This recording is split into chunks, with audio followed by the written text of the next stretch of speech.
Bendito Dios y Padre nuestro. Qué bueno, Señor, es poder tener la oportunidad de poder venir nuevamente ante tu presencia para contar contigo, para poder, oh Dios, decirte que hacemos lo que tú nos has ordenado, con amor, con nuestro corazón en nuestras manos. Gracias, Señor, por haber puesto en nosotros este deseo de hablar de tu palabra. Ahora, Señor, como ya te hemos rogado y sé que también la congregación en este momento está orando por este tiempo, que tú, Señor, a través de tu Santo Espíritu, utilice a tu siervo. Que tú seas, Señor, quien ponga las palabras claves y necesarias para la edificación de este cuerpo tuyo que es la iglesia.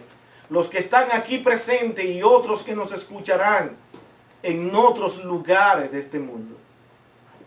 Señor, utilízanos para que tu nombre sea glorificado.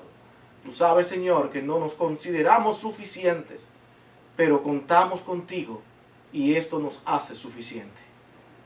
Por esto, Señor, te necesitamos. En Cristo, tu Hijo amado, con gracias lo pedimos todo. Amén. Amén. Muy bien, hermanos, nuevamente nosotros ya retomamos la carta de Primera de Juan que hemos estado analizando, ya que por un tiempo tuvimos hablando de otros tipos de sermones debido a la necesidad que nosotros pudimos entender que tenía esta iglesia. Ahora nos queda a nosotros orar y esperar que estos sermones que hemos estado trayendo aquí hayan sido de edificación y que los hermanos puedan guardar estas cosas en su corazón. Pues bien, al igual que hoy ya al retomar la carta de Primera de Juan, yo quiero que nosotros en verdad también tengamos presente todo lo que ya hemos estado analizando hasta este tiempo. Hoy nos vamos a concentrar en dos versículos específicamente del capítulo 4 de Primera de Juan. Y yo quiero que nosotros todos pongamos la mayor atención posible a estas palabras, a estas expresiones del apóstol aquí. Y poder, por la gracia de nuestro Señor Jesucristo, aplicarnos estas palabras a nuestras vidas. Vamos a leer los versos correspondientes. Vamos a leer desde el versículo 7 hasta el 21. Desde el versículo 7 hasta el 21 estaremos leyendo. De Primera de Juan, capítulo 4. Nos dice de la siguiente manera: amados, amémonos unos a otros, porque el amor es de Dios. Todo aquel que ama es nacido de Dios y conoce a Dios. El que no ama no ha conocido a Dios, porque Dios es amor. En esto se mostró el amor de Dios para con nosotros, en que Dios envió a su Hijo unigénito al mundo para que vivamos por Él. En esto consiste el amor, no en que nosotros hayamos amado a Dios, sino en que Él nos amó a nosotros y envió a su Hijo en propiciación por nuestros pecados. Amados, si Dios nos ha amado así, debemos también nosotros amarnos unos a otros. Nadie ha visto jamás a Dios. Si nos amamos unos a otros, Dios permanece en nosotros y su amor se ha perfeccionado en nosotros. En esto conocemos que permanecemos en Él y Él en nosotros, en que nos ha dado de su Espíritu. Y nosotros hemos visto y testificamos que el Padre ha enviado al Hijo, al Salvador del mundo. Todo aquel que confiese que Jesús es el Hijo de Dios, permanece en Él y Él en Dios. Y nosotros hemos conocido y creído el amor que Dios tiene para con nosotros. Dios es amor. Y el que permanece en amor, permanece en Dios y Dios en Él. En esto se ha perfeccionado el amor, en nosotros para que tengamos confianza en el Dios del juicio, pues como Él es, así somos nosotros en este mundo. En el amor no hay temor, sino que el perfecto amor echa fuera el temor, porque el temor lleva en sí castigo, donde el que teme no ha sido perfeccionado en el amor. Nosotros le amamos a Él porque Él nos amó primero. Si alguno dice yo amo a Dios y aborrece a su hermano, es mentiroso. Pues el que no ama a su hermano, a quien ha visto, ¿cómo puede amar a Dios a quien no ha visto? Y nosotros tenemos este mandamiento de Él: el que ama a Dios, ame también a su hermano. Leyendo estos textos desde el versículo 7 hasta el 21, todos podemos ver inmediatamente la importancia que Juan le pone al amor. La necesidad que él ve en que los hijos de Dios se amen unos a otros. Nosotros tenemos como título hoy, al analizar los versículos 7 y 8 únicamente de este extenso texto que habla del amor, donde Juan comienza a desarrollar y explicar todo lo que concierne al amor en la vida cristiana y en la manera que nosotros debemos practicarlo. El título es Esencia y Origen del Amor. Todo hijo de Dios realmente entiende el origen del amor. Lo entiende porque tan pronto ha venido a Cristo. Juan mismo expresa: desde el principio ustedes han estado escuchando del amor. Desde el principio mismo de su conversión se le ha hablado de este amor. Por eso los creyentes en Cristo pueden tener la facilidad de entender lo que es en verdad el amor del que estamos hablando aquí y del que Juan quiere que todos nosotros pongamos en práctica. Este amor de Dios, todos entendemos que es un amor donde no hay engaño, donde Él es justo, es misericordioso y todos los demás atributos que tienen que ver con Dios giran alrededor de este amor. Todo lo que Dios es, lo hace por amor. Nada es hecho únicamente para querer impulsarnos a hacer nada por obligación ni por antojo, sino por necesidad de sus criaturas que somos nosotros. El amor de Dios nos lleva muchas veces a que seamos castigados por Él. Y nosotros no podemos entender muchas veces el castigo, pero este castigo mismo nos llega por el mismo amor de Dios. La naturaleza pecaminosa del hombre no le permite ver con claridad todo el alcance de este amor. Y hacemos comparación del amor de Dios con el amor que los hermanos, que los hombres, que los humanos creemos que es el amor. Y por esa razón ustedes han observado que los seres humanos, para poder entender y tener una idea más clara de lo que es el amor, han dividido el amor en diferentes maneras. Dice, es que tenemos amor fileo, es que tenemos amor eros, es que tenemos amor ágape, y así por el estilo. Tienen que dividir el amor. Ahora, cuando hablamos del amor de Dios, es amor y punto. ¿Qué estamos diciendo aquí ahora? Cuando hablamos de ese amor de Dios, es amor y punto. Un amor que tiene una manifestación completa. Y nosotros no podemos entender del todo cómo esto funciona, porque no se manifiesta como nosotros queremos o queremos que sea. La llegada y obra redentora de Cristo, los creyentes han tenido la oportunidad de conocer este verdadero amor. Quiero que pongan atención porque vamos a hablar de muchas cosas que ustedes todavía pueden estar no entendiendo con respecto al amor.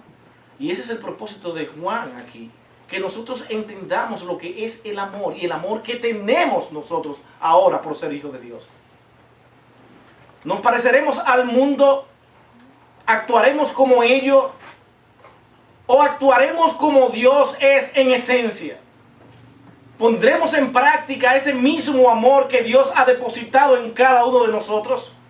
Por eso decimos que cuando Cristo entra en el corazón de un hijo de Dios, ese hijo de Dios comienza a entender inmediatamente lo que significa este amor de Dios. Por eso parecemos extraños ante un mundo que no comprende lo que es Dios. Y no le queda otra alternativa que no sea la única de llamarnos hipócritas. Dicen una cosa que no sienten. Porque nosotros, por encima de que nos maldigan, de que hablen mal de nosotros, nosotros continuamos amando a esas personas. Porque vamos y le llevamos la palabra de Dios. Se la predicamos por encima de que ellos no quieran saber nada de nosotros. Incluso decimos, estamos orando por ti. ¿Entenderá el mundo este tipo de amor? No lo podrá entender jamás, porque Cristo no ha llegado a su corazón. El no creyente siempre entenderá que el amor no puede ser manifestado si nos unimos a la persona que decimos amar para apoyarla, para entenderla en sus acciones, en todo lo que hace. Así entenderán ellos que eso es amor. Si tú me apoyas, si tú crees en mí, si tú haces lo que a mí me gusta, entonces tú me amas. ¿Captan la idea? Si esa persona por casualidad le contradice en una de las cosas que él considera importante, esa persona entenderá que no le quiere. De tal manera, todo aquel que no me apoye, que no esté en concordancia conmigo, que no pensemos igual, la exhortación siempre será, y eso ustedes lo van a ver en multitud de enunciados: sepárate, porque simplemente ese tipo de personas te atrasan. No te juntes con ellos, sigue adelante, no dejen que las personas no positivas te puedan estancar. Ellos no saben amar. Ellos coinciden el amor de esa forma egoísta. Si tú estás conmigo, si tú me amas, si tú vas a creer en lo que yo te estoy diciendo, estarás conmigo en las buenas y en las malas. Interesantes palabras. En las buenas y en las malas. Eso es verdad. Pero aceptando lo que yo diga y lo que yo haga. Si no actúas como yo quiero, tú no podrás en verdad decir que me amas. Esa es la razón clave por la que nosotros podemos entender que para un inconverso, un desacuerdo, una directa y firme corrección, un alejamiento de ellos por el pecado y su constante entrega al pecado, ellos únicamente podrán traducir esta actitud como falta de amor. No tendrán otra alternativa aún quieran, tendrán que ver en ti falta de amor, porque tú estás en desacuerdo con ellos, le estás corrigiendo directamente y ellos no entienden que tú lo estás haciendo por amor. Por esa razón te acusarán a ti de hipócrita. ¿Cómo es posible que él me diga esas palabras cuando en verdad lo único que pretende es herirme y hacerme daño? Mira cómo se aleja de mí. Pero no pueden observar que tu vida de pecado, tu vida de entrega a las cosas que no son de Dios, no combinan con la vida de un hijo de Dios. Y él con su alejamiento tiene que enviarle un mensaje. No puedo estar involucrado contigo en el pecado.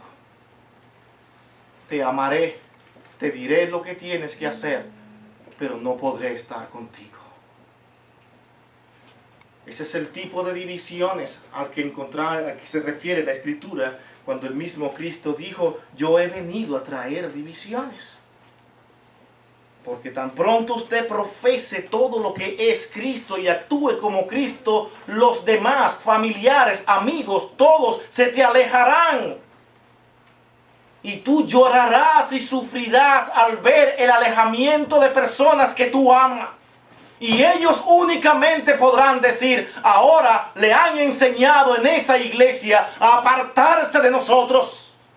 Ya no nos ama como antes nos amaba. Pero ¿qué significaba para ellos amar? Lo mismo que hemos dicho, entregarse a todo lo que ellos consideran que es bueno para ellos.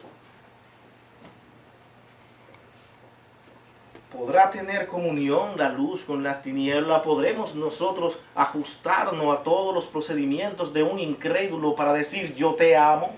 ¿O tú serás de lo que les dirás, tú estás en pecado, tú ofendes a mi Dios y eso lo haremos por amor?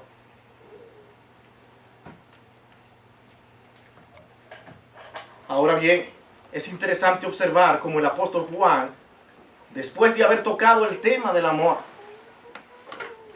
¿se acuerdan que lo hemos hablado, lo hemos analizado aquí cuando fuimos al capítulo 2 de Primera de Juan y luego al capítulo 3, específicamente en el capítulo 2, 7 al 11 y en el capítulo 3 del 3 al 10, 3, 10 al 14, estuvimos hablando de este amor.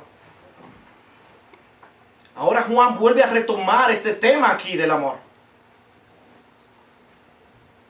Y tenemos que ver la manera en que Juan nos tiene acostumbrado a cada uno de nosotros a leer su carta.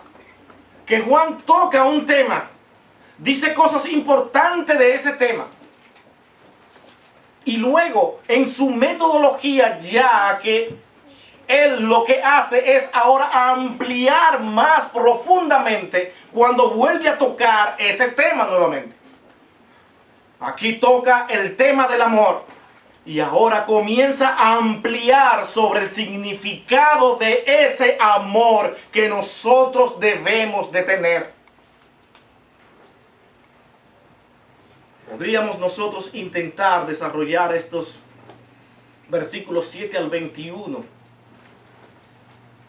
Y como estuve leyendo, alguien dijo que era posible entrar y analizar estos versículos del 7 al 21 en un solo sermón, debido a que está hablando específicamente del amor nuevamente. Es posible que podamos hacerlo, pero también es muy posible que nosotros nos perdamos de grandes bendiciones encontradas en estos textos. Yo quiero que nosotros lo hagamos de la misma forma en que el pastor John MacArthur observó estos textos. Él vio en estos textos del versículo 7 hasta el 21, 5 formas en que los creyentes deben de amar. 5 formas o maneras en que los creyentes deben de amar. Nosotros hoy nos concentraremos en la primera, que es Dios es la esencia misma del amor. Los creyentes amamos porque Dios es la esencia misma del amor. ¿Cómo se explica esto? ¿Cómo entendemos esto? Ahora nosotros vayamos a los versos 7 y 8. Este verso, capítulo 7 y el 8, nos dice de la siguiente manera: amados, amémonos unos a otros, porque el amor es de Dios. Todo aquel que ama es nacido de Dios y conoce a Dios. Pongan atención a estas palabras. Juan está hablando con palabras muy directas al corazón de aquellos que dicen ser de Cristo. Acuérdense que él está hablando en medio de un ambiente donde la iglesia está amenazada, donde las personas que estaban predicando otro evangelio decían amar. Y él dice, es imposible amar si no se conoce a Dios. El verso 8 dice, el que no ama no ha conocido a Dios, porque Dios es amor. No sé si usted ve toda la importancia en este texto y en estas palabras. Pero notemos, aquí el apóstol utiliza el término queridos amigos. Amigos. Para indicar que Él está cerca de ellos. Ustedes son mis amigos. Quiero darle a entender algo como amigos. palabra y expresión que podríamos traducir como amados, como lo traduce nuestra versión de la Reina Valera. Amados, amémonos unos a otros en manera familiar para referirse a la iglesia de Cristo. ¿Pueden notar esto? Para referirse directamente a la iglesia de Cristo, al cuerpo de Cristo, a aquellos que han entregado su corazón al Señor. Y quiero que se mantengan ahí en eso, ya que muchos pueden confundir cuando escuchan la palabra hermano, que se está refiriendo a un hermano biológico, pero él aquí está directamente refiriéndose a los hijos de Dios, a quienes llama amigos, amados y hermanos. Ustedes tienen que amar. ¿Por cuál razón? Porque Dios es amor. Y ustedes dicen tener a Dios en su corazón. El apóstol habla del amor como proveniente de Dios y a la vez hace un contraste entre el incrédulo, lo pueden observar, y el creyente. El creyente sabe amar porque conoce a Dios. El incrédulo no sabe amar porque no conoce a Dios.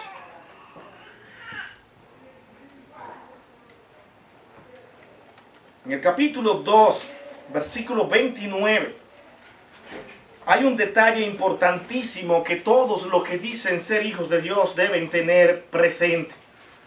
Y es que Juan dice, aquellos que han nacido, estas personas que dicen ser creyentes, han nacido de nuevo. Hay una transformación en su vida. Esa transformación incluye ese mismo amor de Dios. Viven para Dios, pertenecen a Dios y ahora practican el amor de acuerdo a la misma forma en que Dios concibe el amor.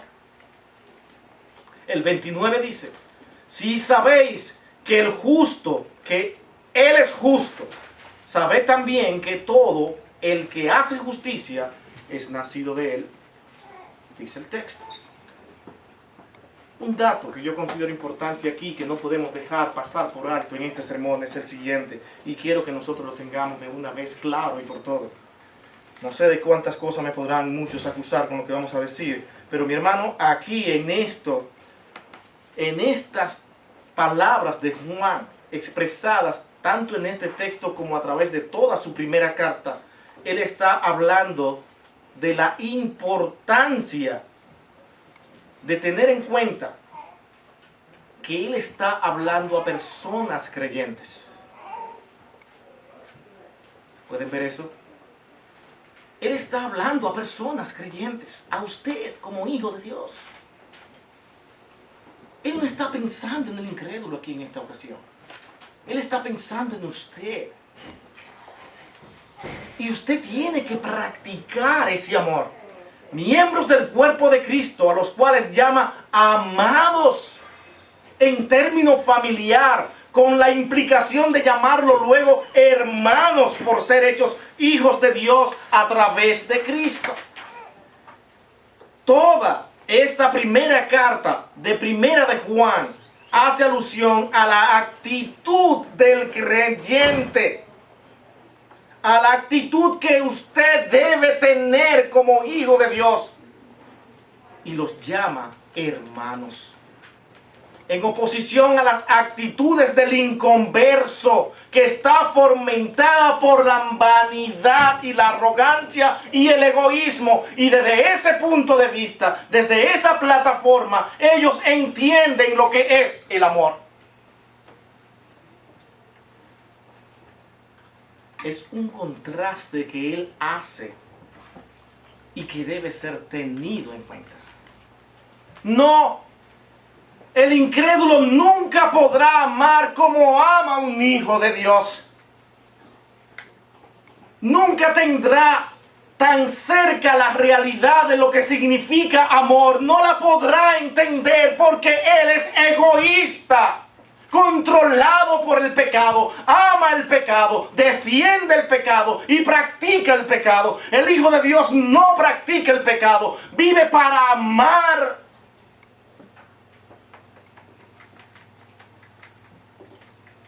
En ese mismo capítulo 2, versículo 7, hablando de este amor, él dice lo siguiente, refiriéndose a ellos de esta manera, dice: hermanos, no os escribo mandamiento nuevo, sino mandamiento antiguo que habéis tenido desde el principio. Este mandamiento antiguo es la palabra que habéis oído desde el principio. ¿Cómo le llama? Hermanos.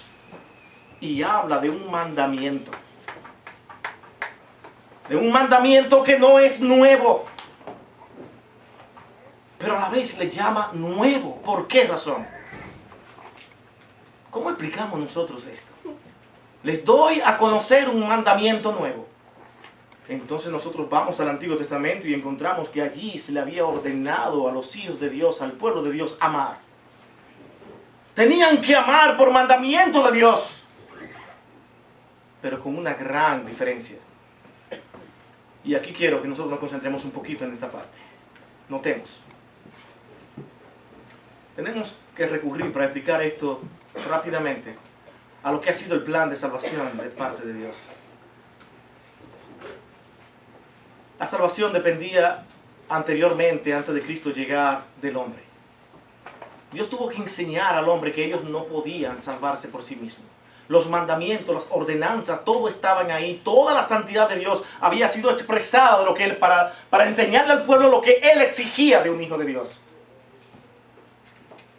En una ocasión, cuando Dios le dijo si ellos lo harían, le preguntó, ellos dijeron: sí, lo haremos, todo lo que tú digas haremos, confiando en ellos mismos. Creyeron en ellos, cuando el mismo Señor ya le había dicho que no podrían, que necesitaban un redentor. ¿Con qué facilidades sí? Dijeron: sí, lo haremos. ¿Qué nos pide? Amar. Sí, amaremos.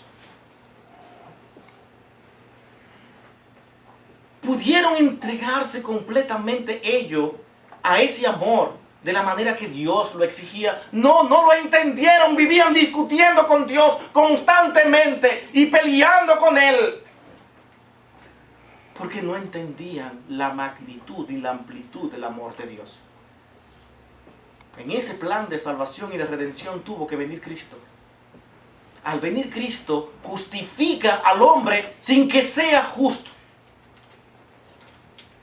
a través de una obra redentora hecha por Él mismo para que esto pudiera ser posible, llevando el pecado de todos los hombres. Luego Cristo tiene que irse y ahora deja al Espíritu Santo en nuestros corazones para que continúe ahora con la labor de santificación, de guianza, de llevarnos a la verdad. No estamos solos. Ahora el Espíritu Santo está en nosotros. Es a eso lo que Juan alude. Y dice: ahora nosotros estamos en la luz verdadera. En los versículos 8 hasta el 9. Refiriéndose a Cristo. Tenemos a Cristo como la luz verdadera que ha hecho posible en nosotros una obra maravillosa, una obra gloriosa, donde nosotros ahora, este mismo mandamiento que teníamos, ahora lo vemos como si fuera nuevo. Porque es nuevo, porque Cristo ahora lo ha hecho posible que nosotros tengamos ese amor de Dios. Con la llegada del Espíritu Santo nosotros tenemos amor y tenemos el amor viviendo en nosotros, porque Dios es amor. Yo espero que ustedes ya hayan captado esta parte. Dios es amor y Él vive en nosotros. Entonces, ¿cómo se puede entender, decía Juan, que una persona que diga no amar a su hermano en Cristo, que ha conocido al Señor, que ha entregado su vida a Él, no lo ame? No, el que no ama a su hermano, decía él, no conoce a Dios. No le ha conocido. Es imposible que un ser humano que haya experimentado la transformación y la llegada del Espíritu Santo al corazón de él no ame a su hermano. No puede ser. Su corazón estará con ese Hijo de Dios, con ese hombre, con esa mujer que ha entregado su vida a Cristo. Porque ahora estamos en la luz verdadera que alumbra, dice el texto. Estos versículos 8 y 9 del capítulo 2 son esenciales para entender lo que estamos tratando aquí hoy con respecto al origen de ese amor. Es un amor que no es aquel que el hombre ve, no es aquel que el hombre percibe, es un amor real que es a cambio de nada, desinteresado por completo.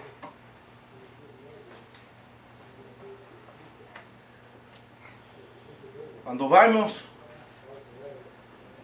a la manera en que el incrédulo concibe el amor, y pueden notar esto, lo fácil que ellos lo ven de manera egoísta. Sienten cierto aprecio y cariño por alguien. Y vamos a hacer un poquito más claro. Se enamoran de esa persona. Y van y le expresan su amor. Cuánto te amo, cuánto te quiero, cuánto te adoro. Y aquella persona vaya y le dice, yo no. ¿Qué siente? Como que se le fue el mundo abajo. Y ahora comienzan las composiciones. Las canciones a sonar por todo lugar. Amor maldito, te desprecio, te aborrezco. Cuán ingrato que no conociste mi amor y me entrega. Y comenzamos a insultar. Porque aquella persona no me pudo amar como yo esperaba. El mundo concibe el amor de esta manera. Si tú me amas como yo te amo, entonces tú conoces el amor. Si tú no me amas en la manera que yo te amo, tú no eres la persona que conoces el amor. Eres todo lo contrario. Y de ahí vendrán todos los insultos y todo lo que a él pueda considerar posible decirnos. Y nos acercaremos a otra persona y ahí viene otra composición. Ten cuidado con mi corazón que una vez fue lastimado. Es muy triste, ten cuidado. Y más composiciones de este tipo llegan. Porque el hombre concibe el amor de una manera egoísta. No son capaces de decir, de acercarse a esa persona a la que él le manifestó ese amor. Pero aquella persona, a pesar de que le diga, yo tengo un gran cariño por ti, yo tengo un gran aprecio por ti, pero no de la manera que tú piensas y quieres que sea. Y él decir, gracias por decírmelo, te continuaré apreciando, amando y queriendo, a pesar de que tú no estés de acuerdo conmigo. ¿Recuerdan que dijimos que para el inconverso un desacuerdo significa no amar? Si tú estás en desacuerdo conmigo, tú no me amas.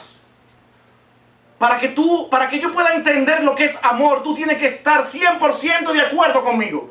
No, pero muchos dirán, no, yo no vivo de esa manera. Sí, eso es de palabra, ahora vívelo en la práctica. Para que veamos que tan pronto somos atacados y enfrentados con un desacuerdo, nos ponemos en contra de esa persona. No, el Hijo de Dios no actúa de esa manera. Porque tú no estés de acuerdo conmigo no significa que yo no te voy a seguir amando. Y Juan dice, yo tengo que amar a mi hermano a pesar de sus defectos. Esa es la aplicación acá. A pesar de cosas que yo no entiendo ni comprendo por qué él las hace, yo tengo que amar a mi hermano. ¿Por qué razón? Porque yo tengo el amor de Dios y Dios me ha amado a mí con todos mis defectos. ¿O no es así? ¿Practicaremos nosotros entonces el amor de acuerdo al mundo?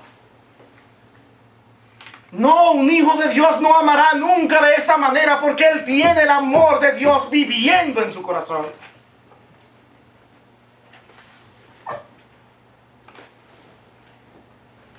Gracias a nuestro Dios porque Él nos ha dado su palabra que nos instruye, que nos guía, que nos ayuda a entender cómo debemos nosotros vivir y comportarnos.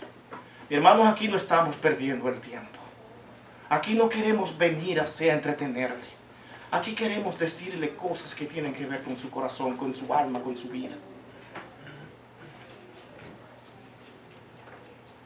De manera que tenemos a los hermanos en Cristo ahora entendiendo perfectamente los principios, la esencia y origen del amor. ya la entienden, porque el mismo amor vive en ellos. Por otro lado, tendremos a los hermanos biológicos no creyentes y a todos los demás inconversos viviendo sin entender estos principios reales del amor y verdadero, y queriendo influenciar con sus enunciados a los que son hijos de Dios. No, mi hermano, no se deje seducir por la manera en que el mundo ama. Ame como Dios ama. Por eso tenemos tantos incrédulos en las iglesias, que solamente bajo el título de decir ser creyente, traen una serie de problemas y de inconvenientes a las iglesias que usted no se puede imaginar. Son inconversos, que solo esperan ser admirados, respetados, y que lo amen a ellos de la manera que ellos exigen que le amen. Nunca exija un amor por obligación. Ame, ame, ame y ame, aunque a usted no le amen. ¿Se entiende eso? ¿Entenderá eso el mundo? Pregúntele eso a un incrédulo. ¿Usted está volviendo loco o qué? Aquel que me desprecia y todo, él va a saber quién soy yo. Me va a conocer. Va a saber quién soy yo y para quién, a mí me respetará. Y con esta misma actitud entran muchos incrédulos a la iglesia. Cuando un hermano le dice, mira, tú estás en pecado, estás faltando en esto y en esto y en esto, se va a su casa a armar una serie de líos y de problemas y de inconvenientes para ver cómo puede hacerle daño a ese hermano que le dijo eso. En vez de irse a su casa a pensar, Señor, tú utilizaste a mi hermano en Cristo para decirme estas cosas. Señor, ayúdame a verla, porque yo sé que Él lo hace porque me ama. Ayúdame a amarlo por encima de esta incomodidad que siento con Él ahora. Eso es amar. Eso es amor verdadero, que no está pidiendo nada a cambio para amar.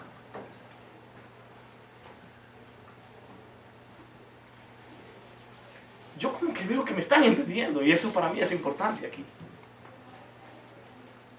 Yo no amo porque tú me ames, yo amo porque tengo que amar. Y por eso es que Juan no puede entender que aquel que está en luz, que ha conocido la luz verdadera, no ame a su hermano. Él no lo puede entender. Juan dice que no, que ese es un incrédulo. Así abiertamente. No, es que tiene que ser necesariamente un incrédulo, porque aquel que tiene la luz de Cristo en su corazón sabe amar. Y es a eso lo que él se referirá en el próximo verso. Veamos el versículo 8. El que no ama, dice, mire qué sencillo y sutil y fácil es él. Le da mucha vuelta para decir las cosas, ¿verdad que sí? Él, para que no te sientas mal, él comienza a buscarte hasta que tú caigas en eso. Eso es lo que hace Juan. Juan dice, el que no ama, este no ha conocido a Dios y punto. ¿Qué adorno ustedes observan ahí? No hay ninguno, ¿verdad? Si usted no ama, no sabe amar, usted no ha conocido a Dios, dice Juan. Wow, para mí esto está fuerte. No sé si es que he entendido demasiado el sentido de esto en mi vida práctica. Pero decirme que si yo no practico el amor de acuerdo a aquel que es el origen del amor, de acuerdo a Dios, entonces yo no le conozco. Para yo conocer a Dios tengo que practicar el amor, pero practicar el amor de la misma manera que Dios lo ha practicado con nosotros.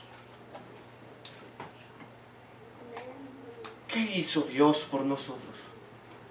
Dice, aún siendo pecadores, Cristo murió por nosotros. ¿Por qué lo hizo? ¿Por qué lo hizo? Para que los hombres vieran el héroe que era. Para dejar algún tipo de legado. ¿O lo hizo porque nos amó profundamente? ¿Qué tanto se entrega usted a su hermano? ¿Qué tanto lo ama como Dios? Qué fácil es pelearnos y jamás pedirnos perdón. Qué fácil es insultar aún por un desacuerdo bíblico. Qué fácil es decirle todo lo que se nos antoja porque tú no estás de acuerdo conmigo. ¿No es eso pensar como el mundo? Que ama siempre y cuando tú estés de acuerdo conmigo. Si no estás de acuerdo conmigo, entonces tú serás un hipócrita. Porque para amar se necesita verme a mí, que soy el ser más importante sobre la tierra.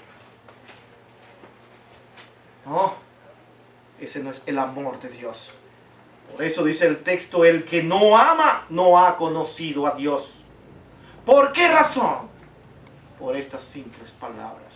Porque Dios es amor. Dios es amor en toda su esencia. Y no un amor como el que nosotros coincidimos. Un amor que jamás entenderemos, sino hasta que estemos con Dios en el cielo.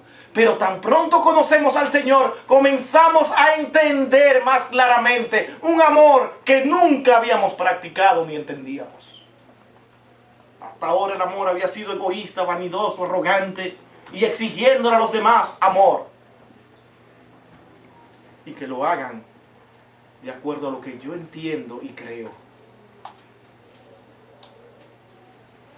Qué triste es lidiar con el incrédulo y expresarle amor. Pero qué fácil debe ser lidiar con un creyente y manifestarle amor. ¿Por qué razón es tan fácil y debe ser tan fácil poder lidiar con un creyente y decirle yo te amo? Porque él entiende exactamente lo que significa amor.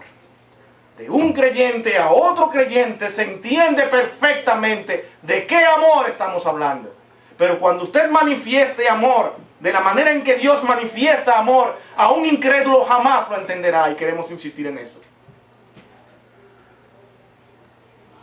Queremos insistir en eso porque eso es vida práctica, necesaria ser entendida en medio de un mundo tan confuso y que nunca sabe hacia dónde va, y que tantas filosofías salen y que tantos psicólogos diariamente aparecen para decir otras cosas nuevas, para darse cuenta después que tampoco funcionó porque no están sujetas a la Escritura. Por eso es que en esta congregación aquí nosotros creemos en la suficiencia de las Escrituras, porque ellas nos instruyen, nos redarguyen y nos dan la capacidad para entender cómo debe un ser humano vivir y comportarse. El que no ama no ha conocido a Dios. Con esta expresión Juan nos está diciendo de una manera firme y clara al comparar al creyente con el incrédulo. Claramente, y señalar que cuando el amor está ausente, el conocimiento de Dios no existe. ¿Pueden entender eso? Si no amamos como Dios quiere que amemos, es porque no conocemos a Dios. Si conocemos a Dios, entonces entenderemos lo que es el amor. Hablando de esto, Simon Kistemaker dice lo siguiente. Él dice, la persona que no está en comunión por medio de la oración y que no lee la Biblia, no puede ser un instrumento por medio del cual Dios demuestra su amor divino. Es imposible según él. ¿Y saben qué? Yo lo creo. Despéguese de la oración y de la comunión con Dios.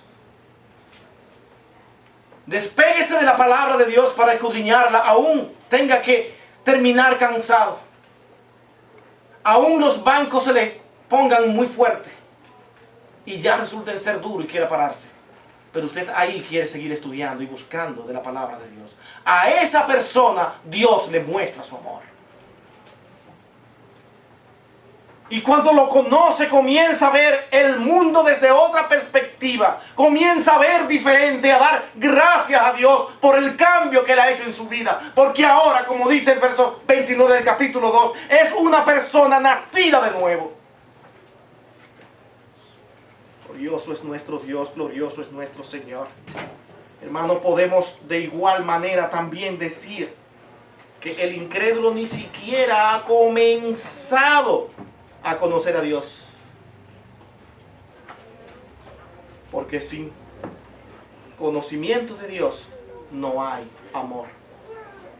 Mientras el incrédulo consiga manifestando y queriendo dar a entender esa manifestación de amor de manera egoísta y que todo circule alrededor de sus propios bienes, estará dando a entender que no ha conocido a Dios, porque Dios no es así.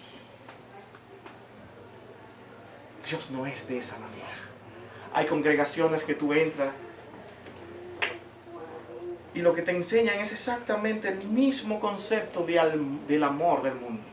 Y allí tú ves que es amor, tenemos que amar, todo es amor, vamos a amar. Pero se olvidan de que Dios es un Dios de justicia, de juicio también. Y que ese juicio también es llevado a cabo por amor. Nosotros no lo podremos entender tan fácilmente. Y lo pongo de esta manera. Tenemos hijos, muchos de nosotros acá. Y nosotros por amor a ellos, ¿qué hacemos? Muchas veces lo castigamos, le prohibimos cosas que nosotros mismos nos duelen prohibírselas y nos duele castigarla. ¿Entenderán ellos que tú lo estás haciendo por amor? No, ellos en ese momento están pensando que tú eres cruel y que nada más estás castigándole porque los golpes le duelen. Y porque las cosas que tú le has dado y ahora no se la da, también le duele. Está siendo cruel. Él sabe que a mí me gusta eso, pero me lo quita. Nunca entenderá que tú lo haces por amor. Son muchas las cosas que Dios hace con nosotros, ahora de manera mucho más fuerte, para que nosotros entendamos lo que es el amor. Castigos, tragedias. Hermano, eso es Dios. ¿Usted quiere conocer a Dios? Le presento al Dios que yo conozco. Un Dios que no actúa como nosotros, que por amor puede llegar a hacer cosas con nosotros que nosotros consideremos muy crueles, pero Él las hace por amor, porque Él es justo.